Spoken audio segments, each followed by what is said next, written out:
siang pembaca harian Surya.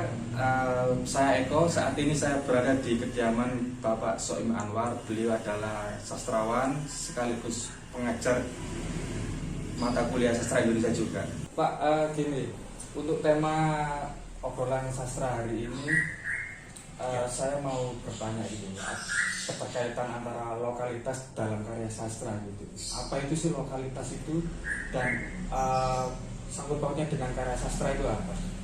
Oh ya, jadi kalau kita bicara tentang lokalitas itu mesti pengertian kata adalah lokal terlebih dulu ya. Lokalitas itu yang terkait dengan suatu tempat atau terkait dengan suatu posisi. Kalau kita bicara sastra tentang lokalitas itu ada dua hal, yaitu tentang bentuk dan isi. Kalau tentang bentuk tentu menyangkut bahasa, menyangkut ungkapan gitu. Jadi kalau orang Surabaya membuat cerita, novel, bahkan juga puisi, kalau dia bicara lokalitas ada unsur-unsur bahasa lokal yang masuk di dalamnya, sehingga ungkapan-ungkapan lokal itu menyelingi dalam sebuah karya. Di dalam contoh banyak, kalau kita lihat itu ada contoh dulu novel Pengakuan Karyum ya, Linus Suryadi Agi. Itu kan di Gunung Kidul, maka banyak ungkapan-ungkapan bahasa Jawa masuk di dalamnya. Lalu kalau kita masuk karya teman-teman dari Madura, juga isi bentuk-bentuk bahasa Madura begitu. Tapi lokalitas terkait dengan bentuk itu tentang pilihan kata, mungkin juga setting tempat ya, setting tempat. Jadi kalau saya orang lahir di Jombang, mungkin saya akan mengambil setting atau lokasi Jombang tempat kelahiran saya. Kemudian saya hijrah ke Surabaya, saya mengambil tempat di Surabaya sebagai setting cerita saya, atau mungkin novel, bahkan juga tentang puisi, tentang tema-tema Surabaya. Itu lokal terkait dengan bentuk yang lebih mudah dideteksi. Oh itu lokal. Tapi juga yang tidak kalah pentingnya adalah lokalitas yang terkait dengan konten atau isi. Nah, kalau dalam menyangkut masalah lokalitas tentang isi, maka sebenarnya tema yang terkandung di dalamnya itu adalah persoalan yang khas orang di situ. Yang khas orang-orang yang hidup di pelabuhan begitu. Kalau kita ngambil setting di Tanjung Perak, maka kasus-kasus isi cerita itu terkait dengan persoalan yang lazim terjadi di Perak, di pelabuhan begitu.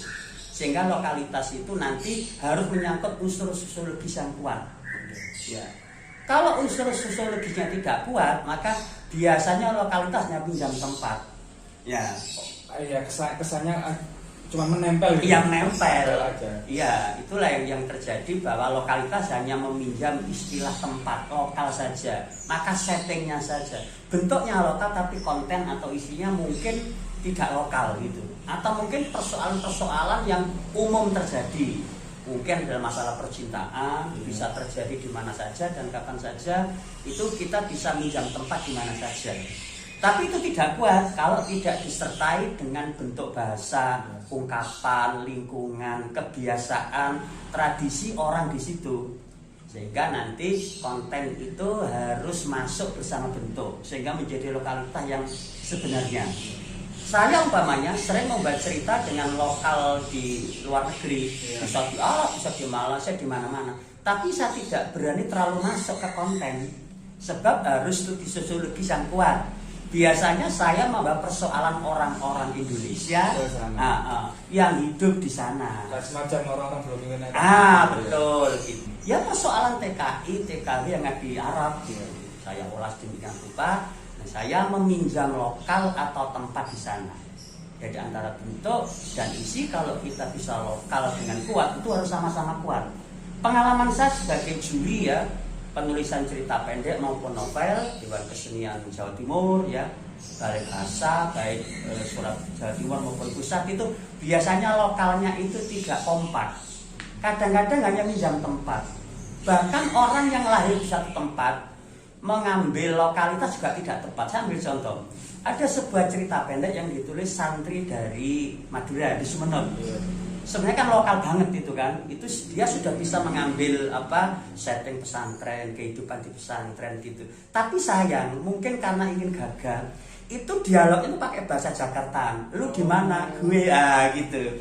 Sehingga mungkin dia terpengaruh sinetron, terpengaruh apa. atau terpengaruh image lebih bergengsi gitu, sehingga dia memasukkan banyak dialog yang kontennya itu lokal tetapi bentuknya tidak lokal.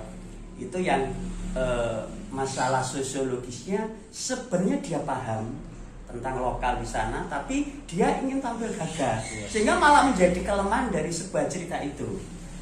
Jadi kalau kontennya ya bahasa orang sana, sehari dilakukan di sana, tradisi orang di sana itu menjadi lebih kuat.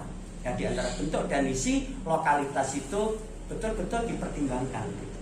Sering menemui karya-karya yang dia itu sangat lokal sekali untuk menjelaskan nama suatu daerah, tapi dia tidak menyebut nama settingnya itu, tapi kita sebagai pembaca, oh ini ternyata daerah gitu. Oh iya betul. Sama saja gitu kalau kita baca novel orang priai ya, para priai Markayam, itu dia menyebut dalam bab pertama Wonogale, ada Sungai Madiun gitu. Ternyata Wonogale yang disebut itu adalah Ngawi, tempat kelahiran beliau gitu. Jadi banyak orang menyebut suatu tempat tapi tidak didefinisikan kota mana begitu. Itu ada keuntungan sebenarnya. Apa? Cerita itu menjadi lebih diterima banyak orang. Lebih meruang, lebih luas. Orang hanya membaca, oh tempat ini. Bahkan kadang disamarkan kan kota M gitu.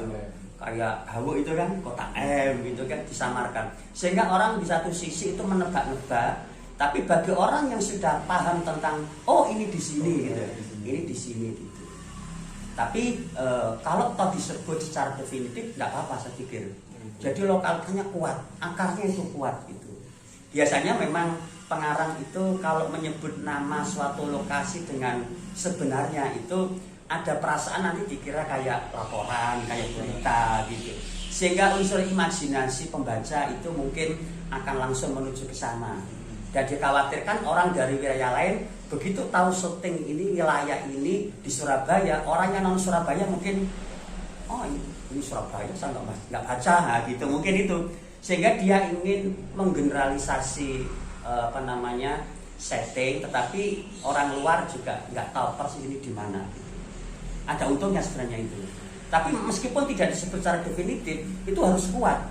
Jadi kalau dia di Surabaya tanpa menyebut kata Surabaya, maka konten dan isinya atau bentuk dan isinya itu harus betul-betul Surabaya gitu. Kayak Pak Parto Broto itu kan kuat, isinya bentuknya kuat. Dukut Imam Widodo itu kan banyak menyebut kisah-kisah sejarah masa lampau gitu. Termasuk Pramudia, cerita dari Blora gitu kan, banyak itu kisah-kisah pada waktu mungkin ketika masa muda Pramudia di Blora gitu kan. Novel Raffilus Pak Budi Dharma, wah itu Surabaya banget gitu kan, Surabaya banget. Meskipun mungkin temanya bisa dialami oleh manusia di mana saja, karena dia mengambil tema-tema manusia terasing di kota besar gitu. Tapi konten bentuknya di Surabaya. Cuma novel itu kan tidak terlalu bentuk dari sisi bahasa, dari sisi tidak terlalu kuat. Yang kuat adalah menyebut nama tempat. Tapi tokoh-tokohnya tidak terlalu kuat sebagai figur Surabaya, nggak terlalu kuat. Dialog-dialognya nggak terlalu Surabaya, mungkin juga nggak terlalu tampak gitu. Persoalannya karena memang keterasingan orang-orang di kota besar, sulit berhubungan dengan lingkungan. Ya, tadi Pak Soim sudah menjelaskan tentang apa lokalitas dalam karya sastra itu. Jadi lokalitas di sini itu tidak harus si penulis menyebutkan nama suatu daerah di dalam karyanya, tapi dengan memasukkan unsur-unsur yang melekat dalam kota itu atau daerah itu, pembaca pasti mengira oh ini ternyata di kota A, kota B. Itu. Terima kasih.